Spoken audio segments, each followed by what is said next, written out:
1, 2, 3, 4, 1, 2, 3, 4.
Hey everyone out there in guitar land, Mike Hedding here, coming to you today with another kind of beginner, maybe drifting into intermediate lesson. I had a request to talk further in depth about bass walks.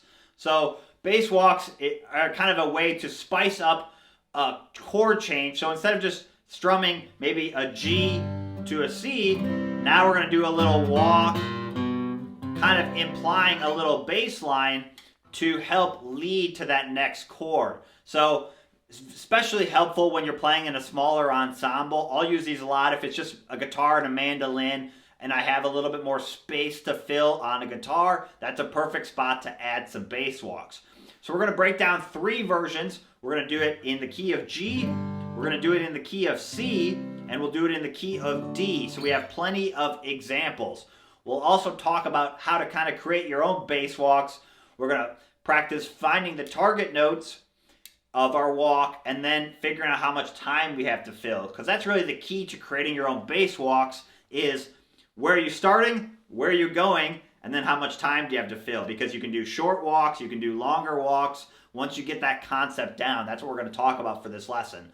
So I'll break down all 3 versions note for note, just like how I played at the beginning. I have it all tabbed out, and I'll show you all my tips and tricks. Let's start breaking down easy bass walks for beginner guitar. Alright, let's start breaking down version 1 for these easy bass walks. So for version 1, we're going to be in the key of G, and we're going to use the 1, 4, 5, and 6 minor chords. So basically like the 4 most common chords that you'll probably play in the key of G. So our 1 chord, our root chord, is going to be G.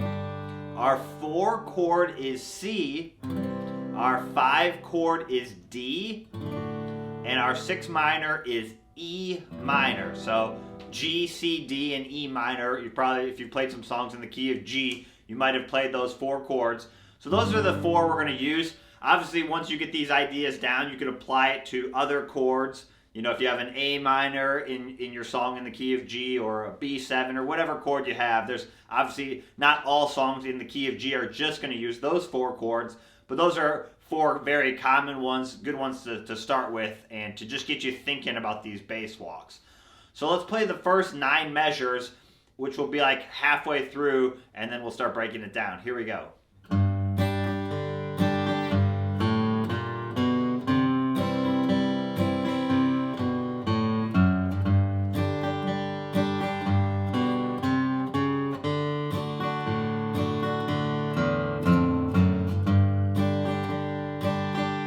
Okay, so the basis of this lesson is going to be a mixture of strumming and then a bass walk. So we're going to do strumming, bass walk, followed by a measure of strumming, followed by a bass walk. That's going to be kind of the form we're going to use.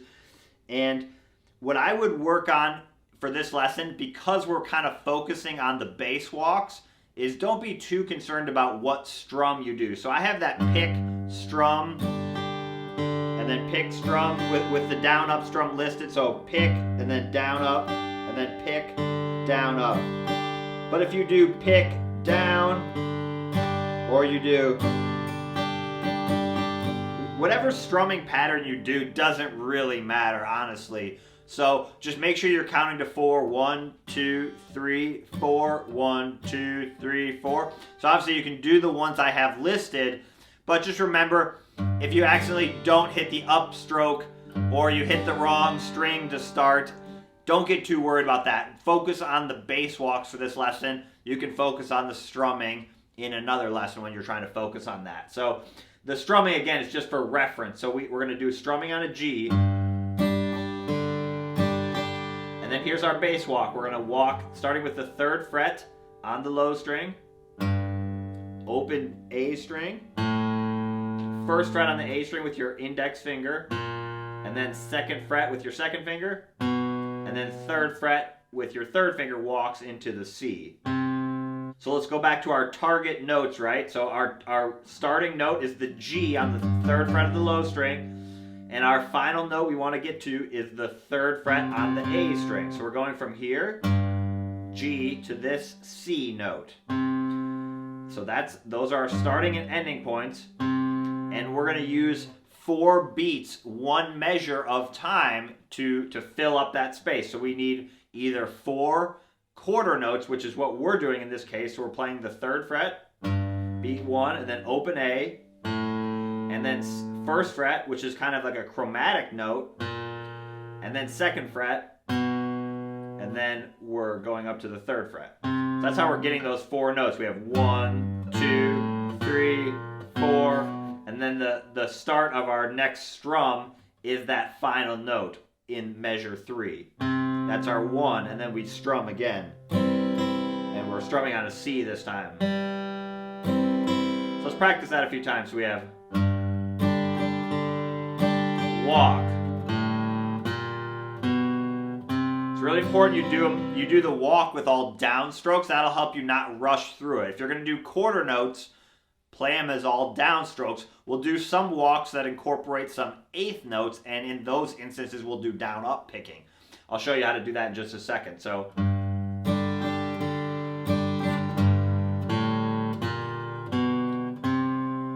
the other thing to remember is walks usually pretty much almost always work in both directions, so you can always practice it. If you just want to loop it, then walk backwards. So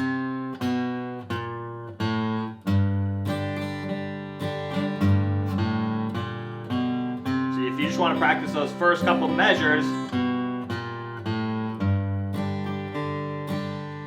I was just kind of looping measures 1 through 3 there. We're actually going to do a slightly different walk down just to give you more examples, but just you can always practice the walk going both directions. So that's all we're doing there.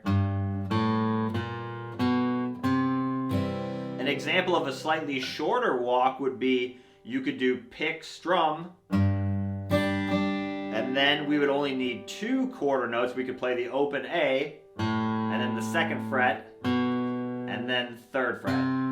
So that would sound like this. This would be an example, same target notes, but now a shorter walk. So we do one measure pick strum, and then a single pick strum, and then here, that I'll do without talking. Here we go.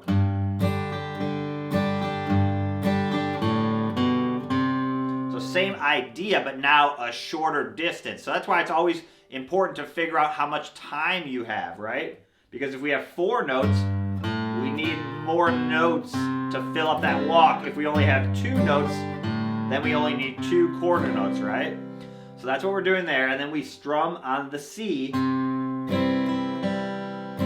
then we're going to do a similar walk going back down 3, 2 on the 5th fret, or on the 5th string rather, 5th string. So 3rd fret on the 5th string, 2nd fret on the 5th string, open 5th string. And then now we're going to go down to the 2nd fret of the low string, and then that walks back in. So we kind of, now we're going down to our target note, except we're going below it and then walking back up into it, right? Because remember, with your target note, you can either go up to that target in pitch, or you can go down to that target in pitch. In this case, we're actually doing both. The 3rd option, we're starting to go down towards the note, but then we're scooping from under it to grab that final target. So it adds a little bit more excitement to the ear, right? Like this. Instead of maybe walking straight down like we would, like kind of how we walked up. You could do both, but just for more examples, that's what we're doing. And then I'm using my middle finger here, and then I can just walk it back up. You could also use your first finger like that. I'd probably do it both ways, but just try whatever feels more comfortable. And then you're back into your G strum.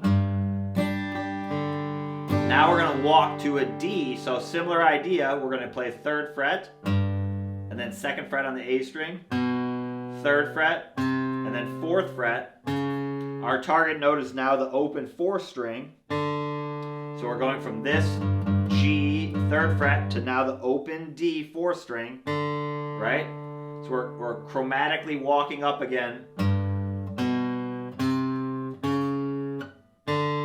Hear that? And then strumming on a D. You can try it backwards. Doesn't work quite as well backwards, but you can try it. Or you can just practice the walk. If you strum, I just missed the note on the D. It's not the end of the world, just keep strumming.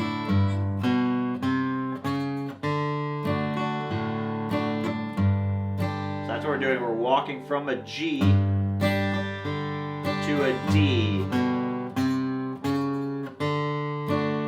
Same thing there. If you wanted to do a shorter walk, you could do a pick strum, and then like that, or like this. Remember, there's lots of options with walking. You always want to find your target notes and then figure out how much time you have. You could also add an 8th note, something like this. Something like that, or add a hammer on or a slide. I also might slide into that. That'd be like a little bit more advanced. So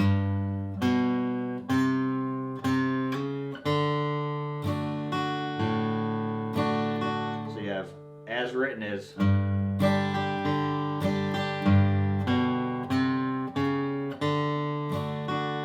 then we're going to walk back, hit the open D, and then low open E, 1st fret, 2nd fret, and then back. G. So same idea there. We're coming from above the pitch. We need to get back down here. So then we're going below it. And then walking up chromatically. So you have.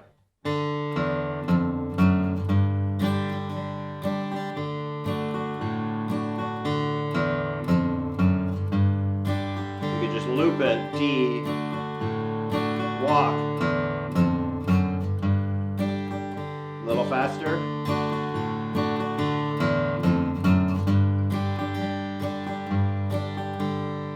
So let's play those first 9 measures. That's basically a G to a C, back to a G, and then to a D with a walk in between all of them. So we have C, back to G, walk up to D, walk back to G,